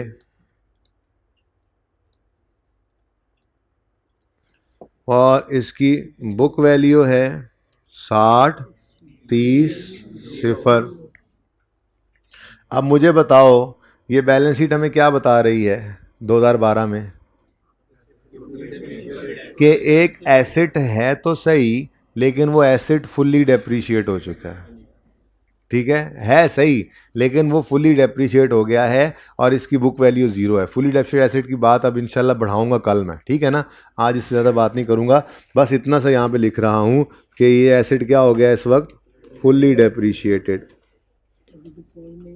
मैंने कहा ये बात करो जी, फुल्ली डेप्रिशिएटेड एसेट है ये, ठीक है। फुली डेप्रिशिएटेड एसेट का मतलब क्या होता है? कि जिसकी कॉस्ट बराबर हो जाए अक्यूमुलेटेड डेप्रिसिएशन के, या जिसकी बुक वैल्यू 0 हो जाए। दोनों सूरतों के अंदर ये क्या कहलाएगा? फिलहाल सिर्फ इतनी बात की मैंने, ठीक है। अच्छा जी, अब जी हम वो वाली एंट्री करते हैं जिसको हमने थोड़ी देर पहले कहा था नहीं ये वाली एंट्री बेटर प्रेजेंटेशन नहीं है। अब हम वो एंट्री पास कर लेते हैं। ऐसे तो नहीं होगी एंट्री पास, अच्छा नहीं लगता, ठीक है जी। तो एसिड का अकाउंट बनाते हैं, ये इंशाल्लाह बनाएंगे भी सही आने वाले दिनों में इस तरह से अकाउंट, एसिड अकाउंट, ठीक है जी। अच्छा, थोड़ी देर पहले एक बात की थी, क्या क्यूमुलेटिव ऑप्शन अलग नजर आए तो एसिड अकाउंट ऐड कॉस्ट होता है, ठीक है।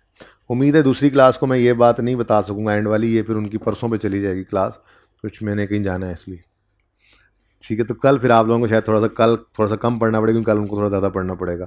मैं जज्बात में आके पढ़ाता गया असल में ना।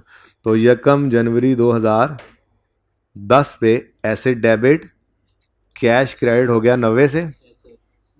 30 रुपये की डेप्रिसिएशन जो है इस साल इसकी एंट्री हमने इसी अकाउंट में करनी है, क्योंकि हम दूसरी एंट्री कर रहे हैं ना, डेप्शन एक्सपेंस डेबिट और एसिड क्रेडिट। तो फिर 31 दिसंबर 10 पर डेप्शन एक्सपेंस डेबिट और एसिड ही हो गया क्रेडिट, यहाँ पे डेप्रिसिएशन आ गई।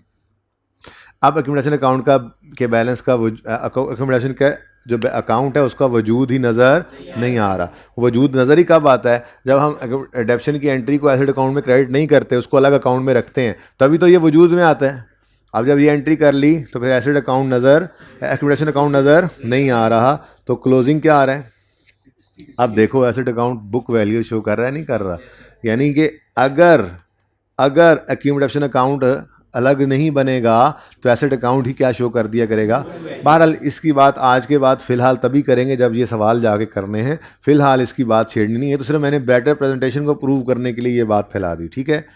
अच्छा जी, क्लोज़ कर दें इस साल को। 1 जनवरी 11 आया, ओपनिंग क्या आएगा 60।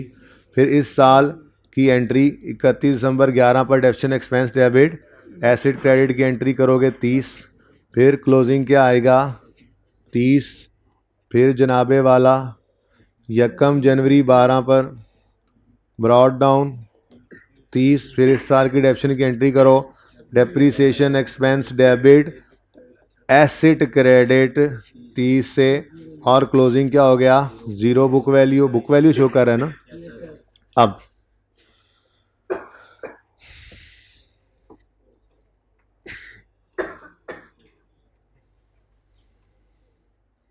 इसके एक्सट्रैक्ट्स बना लेते हैं जी।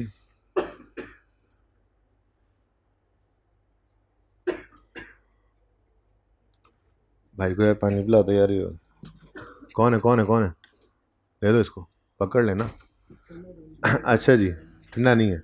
अच्छा जी सुने, अब एसिड अकाउंट क्या शो कर रहा है भाई, 10 के एंड पर 60, 11 के एंड पर और 12 के एंड पर।